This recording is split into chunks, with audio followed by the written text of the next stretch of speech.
What's up? It's Tim here again from Garden State Kuwait. We've been going through a whole bunch of projects from a long time ago, last couple of years. Before we were really doing this vlogging stuff, this project here is actually located in Hoboken, New Jersey. I know we talked about one in the Bronx. Hoboken, New Jersey is a suburb of New York City, if everybody's not familiar with it. It's a great college party town, but we were there to build a waterfall. Let's go see what the old project looks like.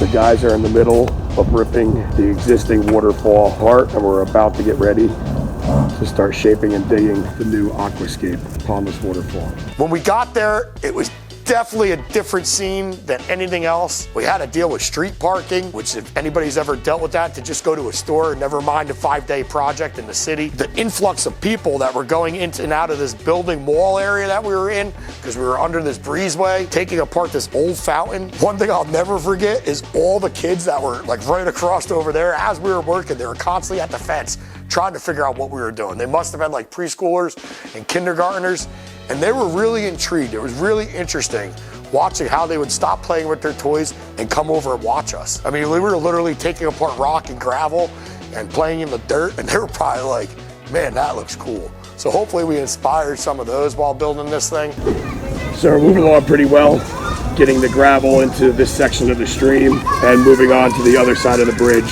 Sorry for all the noise, but this is right in front of a preschool.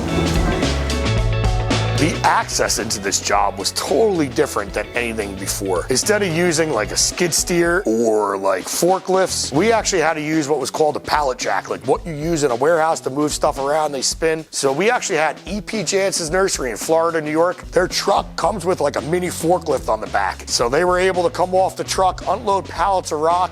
They set them down on the sidewalk, and then we came with the pallet jack, lifted them up. One thing I did learn was we should have got a motorized pallet jack, but hey, when you don't build ponds in the city all the time, it's a little bit of a learning curve. We were able to move the pallets in the back anyhow. It just took 2 or 3 guys instead of 1, and we got those in the back, and we were able to set our material up around the feature. After we got all that removed, we were able to send Jansen's out of there back up to Orange County, New York, and I'm sure that truck driver was super happy. Where we're located is a really country area, and down there it's the hustle and bustle of the city. Taxi cabs, cars, honking horns, and then they're trying to drive this big truck. Time management was really important in moving material on this project. After all that material got in there, we had to figure out how we were gonna get that stuff that we were ripping out of there out. We had our dump trucks, and we would load up wheelbarrows, bring it to the dump trucks, fill them up one at a time. We did have some parking permits, so we were able to park on the street. That's really important. Another pre-qualifier when you're getting a job like that, can we park? Can we do this? So we had to figure that all out. Wasn't a big space, so we'd fill a dump truck, move it around back, park it in the back lot, and kind of rotate on that. Once we got all that material out of there, we were able to start reassembling this stuff. There was a pondless waterfall underneath this building area, which was really cool, and we were able to put our touch on it. So it was really neat to bring that elements from back home up in Orange County, New York, all the way down here to Hoboken, and bring that country wood type feel right here into a city atmosphere. It was like mixing nature with urban, and kind of that's what the project felt like. We actually had to adhere the liner to a concrete trough that was our spillway and headwaters for our waterfall, and that kind of gave a nice modern feel. You know, you could see those red lounge chairs behind that are really modern.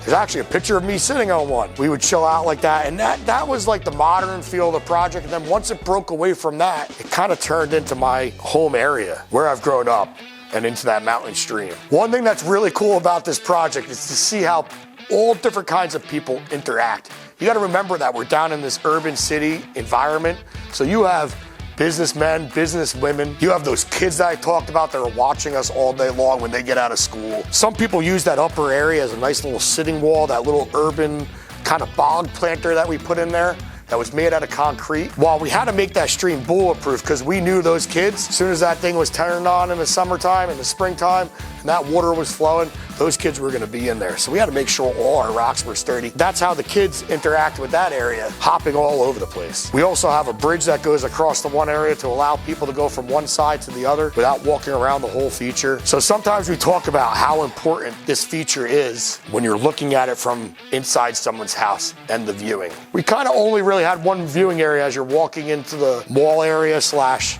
preschool and office buildings. So this project here, we really had to pay attention to how the people were gonna interact. And that was almost more important than the different viewing angles. One of the funnest things about this project, and we can't forget this, I don't know if anybody's been to the bigger city areas, but over the last couple of years, electronic devices have been getting popular. And they introduced the share program for electric scooters when we got there. I mean, absolutely crazy, because you saw people that couldn't learn how to ride scooters. One of my guys, Abel, actually hopped on a scooter, and it was really, really fun. So if anything was super memorable about this project, that was it. And another thing, because remember, I love food, was Fiero's Italian Deli.